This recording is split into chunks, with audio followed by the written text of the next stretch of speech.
that this podcast contains information regarding sensitive events, including domestic violence, assault, and abuse, as well as other triggering events such as murder. This podcast is intended for mature audiences.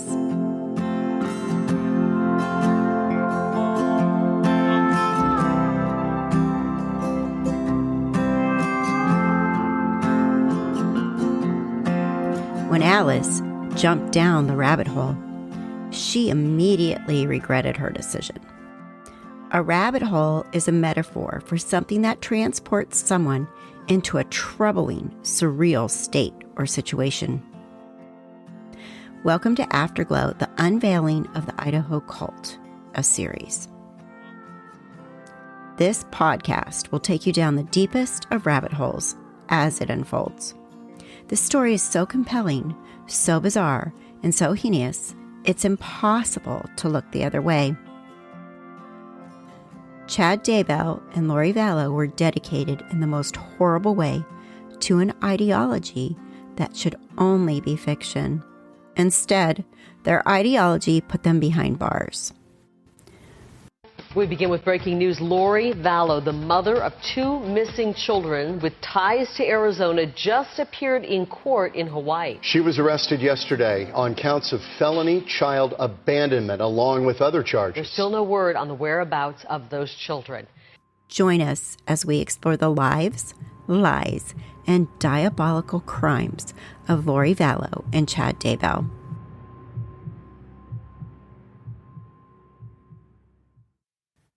I'm your host, Kathy Brooks.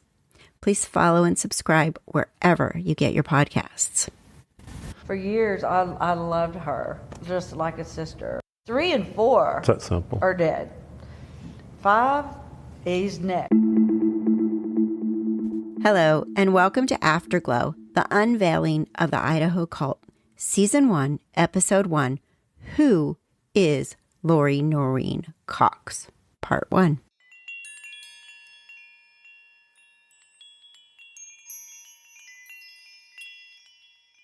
You may or may not be familiar with the sorrowful story of J.J. Vallow and Tylee Ryan. These two children were found murdered in Rexburg, Idaho on June 9th, 2020. You may not know why any of this could have happened to these two beautiful children, but what I can tell you is this goes deep.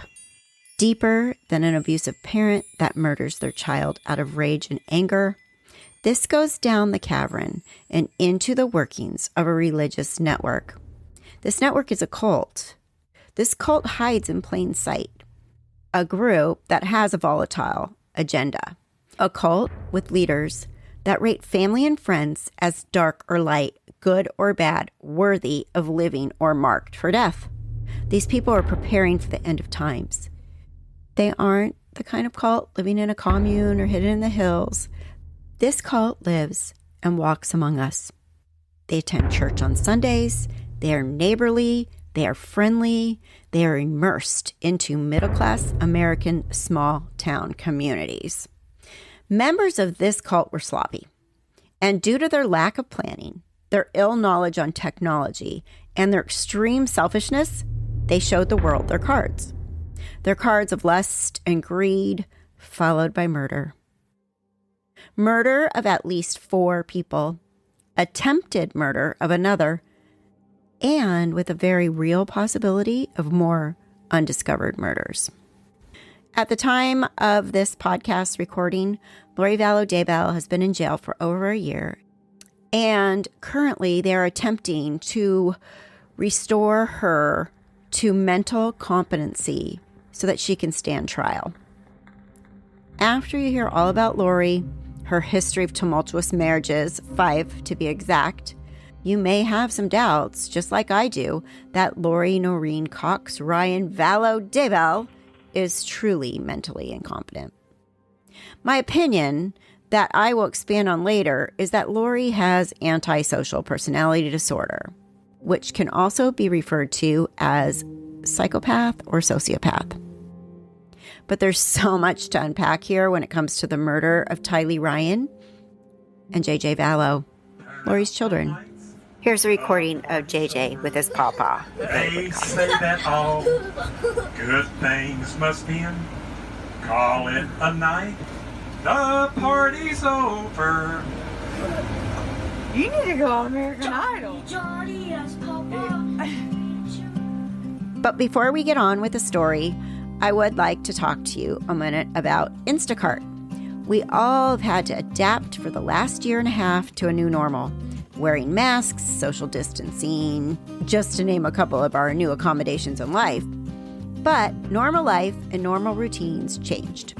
During this time, I started ordering my groceries through Instacart. You can shop all your favorite stores on a single order. The products you love from your local stores, these products can be delivered in as fast as 1 hour. Instacart highlights deals to help you save money.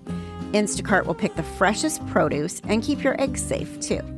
My 84-year-old mother loves using Instacart. In a recent order, she was able to buy a new microwave and toaster. That's how fabulous Instacart is. They will bring you anything. So you see, it's not just food items. You can help support this podcast by clicking on the link in the show notes below. Plus, you can get free delivery on your first order of $10 or more.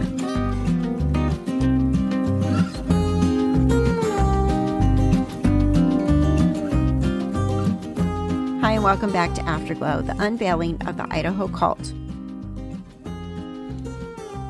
We're just getting started on Season 1, Episode 1, Who is Lori Cox?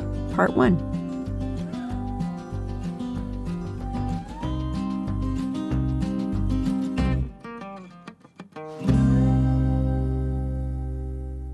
Lori Cox was born on June 26, 1973. Lori was originally from San Bernardino, California. Her mother, Janice, and her father, Barry, were parents of 5 children. Stacy Cox, who died quite young at age 31. And we will get into that story later. Like I told you, there's so many rabbit holes here. Adam Cox, her brother, Alex Cox, her other brother, Summer Cox. There's also said to have been another child who died as an infant. The Cox family were of the LDS faith, otherwise known as Mormons. They lived in San Bernardino, a community that had its original beginnings as a Mormon settlement under the direction of Brigham Young. San Bernardino in the 70s was vibrant and growing. However, that is no longer true in 2021. It is now one of the poorest cities in the United States. In 2011, it was the second most impoverished city in the country, with 34.6% of the people there living in poverty. It was topped only by Detroit, Michigan. The rapid despair seemed to have started with the closure of the Air Force Base. Before that, it could be described as an ideal city to pursue the American dream. It said that a medium-sized city needs a large middle-class presence, and sadly, the middle class have been steering clear of San Bernardino, California. Property values plummeted as people lost their jobs. It was actually rumored that LAPD would give troubled people free bus tickets east, and many wound up at the last stop in that direction, which is San Bernardino.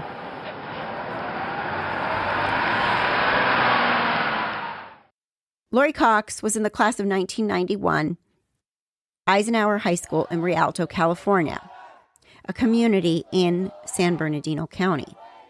Lori was a quiet, sweet Southern California girl from this devout Mormon family. Lori was a stereotypical high school cheerleader, long blonde hair, long tan, thin legs. Her friend, Bernadette Flores Lopez, told Inside Edition that when she met Lori Cox was a 10th grade girl trying out for the cheer squad at Eisenhower High School in Rialto. Bernadette said, "I just thought she was a Barbie doll. She was a doll. She was just really, really friendly. Not overly friendly, but she was just really sweet. I was just so excited to get to know her." My first impressions of her was, man, I just thought she was just a Barbie doll. She was a doll. She was really sweet. That's why it hurts so much right now. I'm in disbelief, really. In this interview, her friend, Bernadette, says Lori and the other members of the Eisenhower High School cheerleading squad clicked immediately and became very close. She said that Lori was the flyer, which is the girl that the team threw up in the air. She was quiet, but also hilarious, she says. She had us laughing hysterically all the time. Hilarious. She's hilarious. She was never the type of person to come up to anybody and confront them negatively. But man, she had us laughing hysterically all the time. She had us laughing hysterically all the time. She says the squad spent a lot of time at Lori's house, where Lori lived with her father, mother, 2 brothers, and 2 sisters. She said, as a cheer squad, we were always at Lori's house. Her mom and dad let us hang out there. We used to swim, Bernadette remembered. Everybody was just so welcoming. They had a big family. The Cox family were very, very devout Mormons, she says. Bernadette said, and Lori would attend religious education classes in the morning before school. She said that takes a lot of dedication in high school to go before school started to seminary. She never spoke about what it meant to be a Mormon or anything. I just know in her house there was a giant book of the Book of Mormon. That takes a lot of dedication to go in high school and go before school started to seminary. She never spoke about what it meant to be a Mormon. I just know in her house, there was a giant book of the Book of Mormon in her house. I find it very interesting that her high school friend had already noticed how dedicated and how enmeshed she was in her spiritual beliefs. At that time, it was mainstream Mormonism. But later, as you know, it became fringe, crazy insanity. Well, she was a bombshell, in my opinion. She still is. But it's weird because it wasn't until our senior year that she even had a boyfriend. She said it was weird because it wasn't until our senior year that she even had a boyfriend. She was pretty much to herself and she hung around just the girls. She said there was hardly ever boys with us, but in senior year, that's when she started kind of like branching out a little bit. Also listening to Lori's friend, I really wonder what it was like to grow up in that Cox household. Was there dysfunction? Was it functional? When did the chaos start that caused Lori to be who she is today? Bernadette says Lori talked about attending Brigham Young University, which is a private university owned by the Church of Jesus Christ of Latter-day Saints. I pretty much have been in contact with all my other friends that I had on my cheer squad, except her, and she was just kind of a mystery. Lori graduated high school in 1991. In 1992, she married her first husband. His name is Nelson Yanes. She knew him in high school. But Bernadette says that marriage was short-lived, and they did not have any children. Bernadette speculates in the interview that Nelson Yanes was not Mormon, so maybe that had something to do with the fact that their marriage failed quickly. I think she's so brainwashed and so far gone. This person that she's married to is writing books about doomsday and end of the world. And, you know, I know her book, her Mormon religion don't teach that. Lori, look, you're not too far gone that prayers can't touch you. She just needs our prayers right now. She doesn't, that's what she needs. Regardless, she's not well. She's not well if she did something like this. Hi, everyone. This show is produced, edited, and narrated by me, Kathy Brooks. I'm also the creator of the YouTube channel Left Undone, Incomplete Investigations, where we have followed this particular case since January of 2020. We also have a wonderful community with live streams on YouTube where we talk all things true crime. If you're enjoying the show and would like to support this one-woman show, please consider donating to Afterglow, Unveiling the Idaho Cult. You can donate a few ways, and the links are in the show notes. One way is to donate through PayPal at www.paypal.me/KATFSHH. And again, the link is in the show notes below. You can donate through Cash App, which is cash.app/$Afterglow Kathy, or at Buy Me a Coffee. And again, the links are all in the show notes below. but that one is www.buymeacoffee.com/afterglow. No donation is too small, and I really appreciate the support to help grow this podcast and keep it going.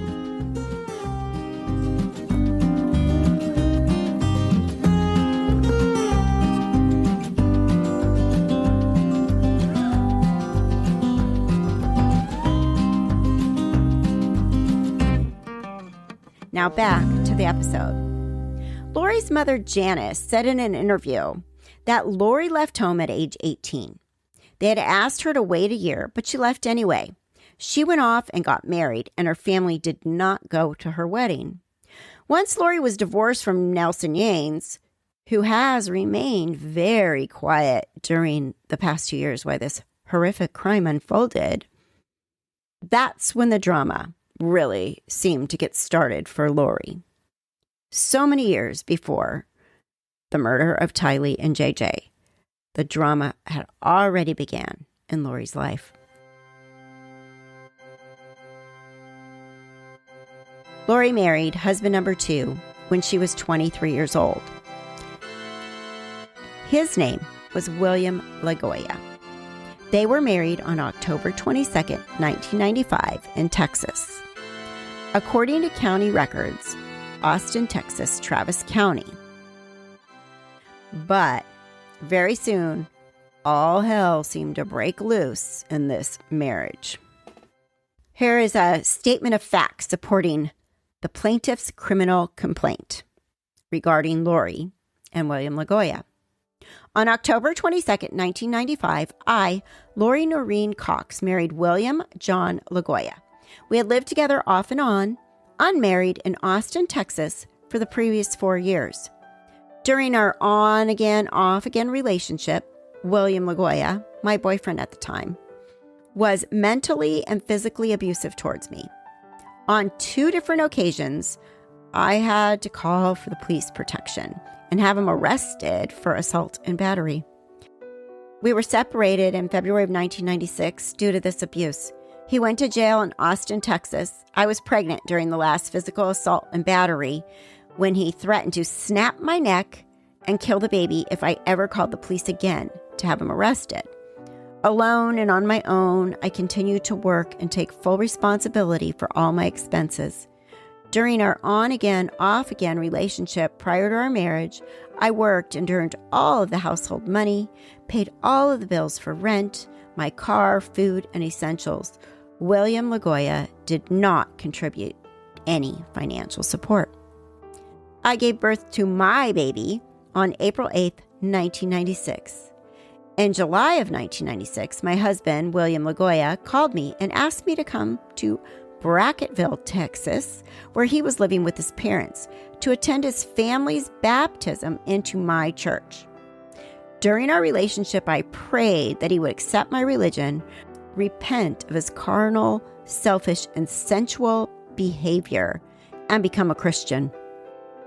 He told me that the separation had caused him to think things over and that he had been studying with the missionaries and wanted to change his life. July 16, 1995, charges were filed against William LaGoya for assault with injury. Lori claimed that William, her husband, William LaGoya, assaulted her by striking her about the mouth with his hand and throwing her onto the bed, causing pain and injury. It was documented that there was an injury to Lori Cox. Her upper lip did have a small cut inside her mouth. 7 months later, on February 13th, 1996, Lori filed a restraining order against her husband, William. She stated that he had made several threats against her life, had been physically and mentally abused for 3 years, and she did claim on the day prior to requesting the restraining order was the day where she had said that he had threatened her if she were ever to call the police again and he would snap her neck. And so it goes on that William is the defendant, and there's documentation from county court records where Lori had filled this out, and it says, I have good reason to believe and do believe that William John LaGoya on or about the 11th day of February 1996, did commit the offense of assault with injury. My belief of the foregoing statement is based upon and provided by me, Lori Noreen Cox, who personally observed such offense. Then on the above date, an incident was reported to Austin Police Department by Lori Noreen Cox, who was the victim, to an assault which occurred following address. That is the defendant and the victim's residence in Austin, Travis County, Texas. The victim reported to police that on the above date, approximately 3:45 p.m., an assault was committed against her on those premises by William John LaGoya. Describe events immediately prior to the assault. Subjects were arguing. The victim was hit and pushed. And then there's a check mark in about the head with the following instrument, the hand. The injury sustained the victim is described as pain or other, both marked, and red right eye is described as the injury. William John LaGoya has made several threats against my life. This is where she goes into the description. William has been physically and mentally abusing me for 3 years. On February 12th, 1996, William threatened that if I were to call the force again, since I have reported this before, then he would snap my neck. William has stated in several occasions that he would kill me or our unborn child and any police that tried to arrest him if I were to call the police. William has beat me up, hitting and pushing me and holding the phone away from me so that I would not call 911. William threatened that if he did go to jail, that when he got out, no matter how long it is, I will find you and kill you. I will never go back to jail alive. I will kill anyone that comes in here to take me to jail. Signed by Lori N. Cox. Then a few months later, April 8th, 1996, Lori had her baby, Colby.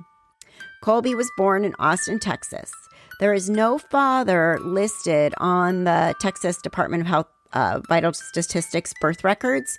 You can see a copy of it. I found a copy of it on Ancestry, and it shows Lori naming him Colby, her last name Cox, and no father listed whatsoever. Lori did claim that William wasn't around when Colby was born and that he had been living with his parents in Brackettville, Texas. Colby was named Colby Jordan Cox. Now, at the time that they filed for divorce, Colby was 8 months old. Remember, there's no father listed on Colby's birth record, and his last name was Cox, even though Lori and William were married at the time that Colby was born. On December 4th, 1996, a complaint was filed by Lori against William for auto theft, larceny, false imprisonment, conspiracy with intent to defraud creditor, perjury, concealment of stolen property, and obstruction of justice. Apparently, William was not LDS, and this was an issue for Lori. Clearly, she tried to convert him. At some point, Lori was a hairdresser, so I'm assuming the job she's speaking of in these documents that she was making $45,000 a year is her hairdressing job. Because in her court documents, she states, "During our relationship, I prayed that he would accept my religion, repent of his carnal, selfish, and sensual behaviors, and become a Christian. I was very naive because later I found out that William deceived me and lied about his change of heart." She goes on to accuse him of living with another woman. She actually says he was actually living with another woman in Austin and using her car and sleeping with her and letting her pay all the bills. His modus operandi of womanizing to get gain. He knowingly and intentionally conspired to defraud me into quitting my job where I earned $45,000 annually to come and live with him and his parents in Brackettville, where he would work and take care of us, pay the car payment and the household bills. She says he took advantage of my good faith, my charity, and my vulnerable situation. When I moved in with him again, he immediately resumed his old ways, and he took the keys to my car against my will, and he hid my spare key so that I could not get access to it. He did not allow me to use my own car. But the story gets even more dramatic and crazy. She states he kept me imprisoned at his residence. In early November, while William was passed out drunk after a one-night stand with a new girlfriend, I escaped and left at 4 a.m. with my child. Then at this point, she says that she drove to her parents, Barry and Janice Cox, home where they were now living in San Antonio, Texas. She said William called her every day for 2 weeks, begging for her to come back to Brackettville and that they need to go to church and work things out. Lori's quote was, "Foolishly and in good faith, and because I was desperate for help, I was taken in by his sincere efforts to turn a leaf and change his ways. So I went back to Brackettville to give him one more chance to salvage his marriage and show me the evidence of his changed heart." She goes on to say, after my return, I expressed my unhappiness living in the house with William and his parents. Lori then accuses William's stepfather, who she refers to as her father-in-law, of becoming violent and making verbal threats towards her. He said she could leave, but could not take her baby, Colby. Lori says William also used my baby's welfare card, her food stamps card, for his own personal expenses. She said, I felt threatened and imprisoned again. In Lori's words, again, she says, I must be a slow learner because I finally realized William was a liar. He has no respect for God, for truth, or the law. He and his stepfather have a core of beliefs and their own rules of life that are antisocial and despicable. They have no consciousness of guilt or wrongdoing.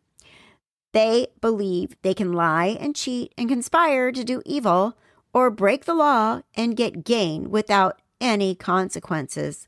Their behavior towards me is unconscionable. My personal credit is now damaged, and my car has been repossessed by the loan company for delinquent payments. She claimed her father-in-law was out of control and that he and William tried to defraud the finance company and blame her for the disappearance of her own car. William never paid 1 penny towards the car in support for me and my baby during the entire relationship, Lori goes on to say in this document. Court records show actually that a paternity test was part of the proceedings in their divorce. William had filed a response to the court about Colby being born during the marriage and that it was possible that he was not Colby's biological father. He requested the court to order paternity tests. Lori goes on again and she says he is void of consciousness of right or wrong and lacks any virtue of good character. His lifestyle is similar to a pathological liar and sociopath. He is unemployed and unskilled and has no marketable skills. He lacks integrity and or any desire to accomplish or live a worthwhile or productive life. My family has been patient and kind to him and have offered him help and made gifts to him to see if he could get the message and example of human kindness. However, William is void of any light and intelligence to know the difference between right and wrong. Then on December 17, 1996, Lori files an affidavit of inability, stating she is unable to pay any court costs. She testifies that she is unemployed, has no ownership of property, no credit cards, no credit, $5,000 in debt, and that her spouse is unemployed. Monthly income consists of $292 in food stamps and $198 a month for aid for families with dependent children. That's all she has in cash for living expenses from the government, welfare, Department of Human Services. And the reason she was eligible was because she was unemployed and has a child under the age of 18. Divorce wasn't finalized until February 25th, 1998, between Lori and William. Lori remained unmarried between 1998 and 2001. Next time, we will go on to Lori's next marriage, the marriage with Joseph Ryan. Your contestants from Mrs. Texas, 2004. Contestant number 4, Lori Ryan. She is Mrs. Hayes County. Her husband's name is Joseph. They've been married for 3.5 years, and they have 2 children. Who you are, what makes you tick? Being a good mom is very important to me, and a good wife, and a good worker, and being all those things together is not easy. So I'm basically a ticking time bomb.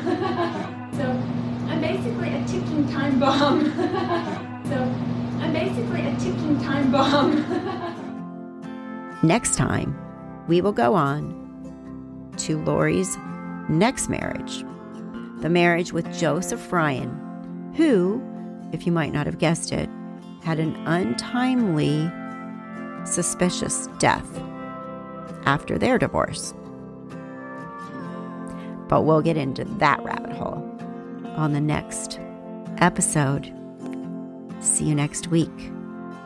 Join me weekly as we dig down every rabbit hole possible here on Afterglow, the unveiling of the Idaho cult. I'm your host, Kathy Brooks. Next time, we will dig into Lori's relationship and untimely death of her third husband, Joe Ryan.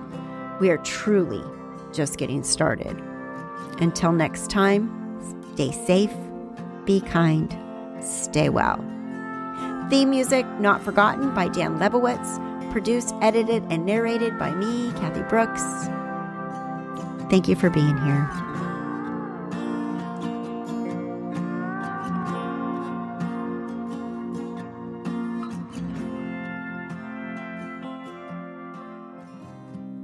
Have you been considering starting your own podcast?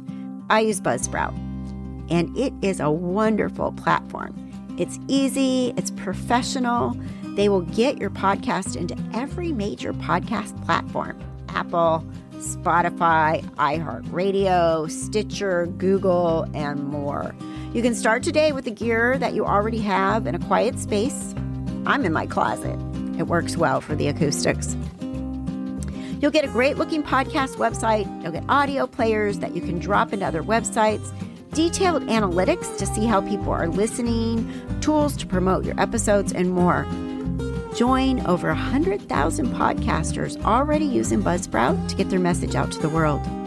I'm very happy with Buzzsprout, and I know you will be too. Following the link in the show notes lets Buzzsprout know that we sent you. It also gets you a $20 Amazon gift card if you sign up for a paid plan. And it helps support our show here at Afterglow, Unveiling the Idaho Cult.